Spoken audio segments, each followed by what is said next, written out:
Sang Sabda telah menjadi manusia dan tinggal di antara kita. Para sahabat Sabda Hidup yang terkasih, berjumpa kembali bersama saya, Frater Jimmy, dalam permenungan hari ini. Pada hari ini bersama Gereja Semesta kita memperingati Santo Cyrillus dan Methodius. Permenungan kita akan diambil dari Injil Markus bab 8 ayat 11 sampai ayat yang ke-13. Mari kita mempersiapkan hati kita untuk merenungkan Sabda Tuhan. Dalam nama Bapa dan Putra dan Roh Kudus. Amin. Semoga Tuhan beserta kita sekarang dan selama-lamanya. Inilah Injil suci menurut Markus. Dimuliakanlah Tuhan. Lalu muncullah orang-orang Farisi dan bersoal jawab dengan Yesus. Untuk mencobai dia, mereka meminta daripadanya suatu tanda dari sorga. Maka mengeluhlah ia dalam hatinya dan berkata, "Mengapa angkatan ini meminta tanda? Aku berkata kepadamu, sesungguhnya kepada angkatan ini sekali-kali tidak akan diberi tanda." Ia meninggalkan mereka, ia naik pula ke perahu dan bertolak ke seberang. Demikianlah sabda Tuhan. Terpujilah Kristus. Para sahabat Sabda Hidup yang terkasih, melalui bacaan Injil hari ini diperdengarkan kepada kita sekalian kedegilan hati orang-orang Farisi. Sebagaimana yang kita ketahui bahwa mereka ini merupakan kelompok-kelompok yang sangat menolak kehadiran Tuhan Yesus. Apabila menggunakan istilah zaman sekarang, mungkin boleh dikatakan mereka ini merupakan kaum baser. Apa yang Yesus kerjakan selalu tidak benar di hadapan mereka. Dalam bacaan Injil tadi, kita telah mendengar bersama di mana orang-orang Farisi ini menuntut dari Yesus untuk memberikan tanda-tanda dari surga. Permintaan mereka ini semata-mata hanya untuk mencobai Tuhan Yesus. Kedegilan hati mereka justru membuat mereka menjadi buta, hidup dalam pekatnya kegelapan, sehingga tidak bisa melihat sama sekali karya keselamatan Tuhan Allah.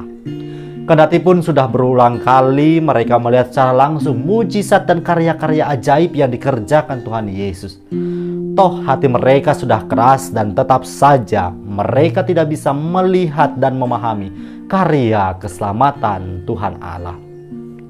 Permenungan hari ini, para sahabat yang terkasih, mengajak kita untuk senantiasa mau menelisik lebih jauh ke dalam hati kita masing-masing. Kita juga diajarkan bahwasannya penting untuk memiliki hati yang bersih. Hati yang bersih tentu dimiliki oleh orang-orang yang senantiasa setia merawat dan menjaganya. Hati yang bersih juga sangat menentukan kualitas hidup beriman kita. Belajar dari pengalaman orang-orang Farisi yang tidak bisa melihat dan memahami karya keselamatan Tuhan Allah. Apakah kita sudah memiliki iman yang cukup untuk menerima karya Tuhan Allah dalam hidup kita sehari-hari?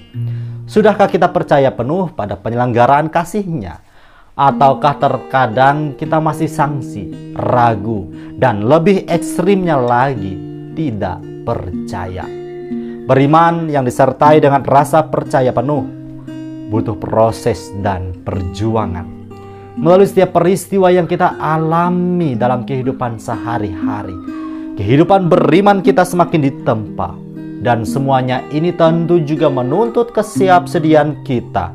Apakah kita mau menempa diri dengan tekun, atau hidup kita selalu disibukkan dengan aneka urusan duniawi, sehingga membuat kita lupa, tidak punya waktu untuk menata kehidupan rohani kita.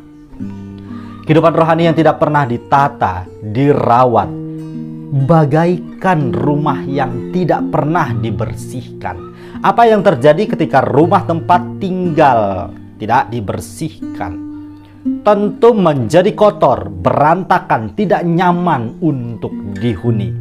Maka demikian pun kehidupan beriman apabila tidak pernah dirawat, hati kita tidak pernah dibersihkan, maka menjadi tempat yang sungguh tidak layak untuk didiami. Para sahabat yang terkasih, semoga permenungan ini menghantarkan kita pada refleksi pribadi yang lebih mendalam. Saya juga mengucapkan selamat hari kasih sayang untuk kita sekalian. Semoga kehidupan kita senantiasa diliputi oleh kasih dan kedamaian, serta kita juga menjadi saluran berkat Tuhan. Selamat merenungkan. Semoga Allah yang Maha Kuasa memberkati kita, melindungi kita terhadap dosa, dan menghantar kita ke hidup yang kekal. Amin. Dalam Bapa dan Putra dan Roh Kudus. Amin.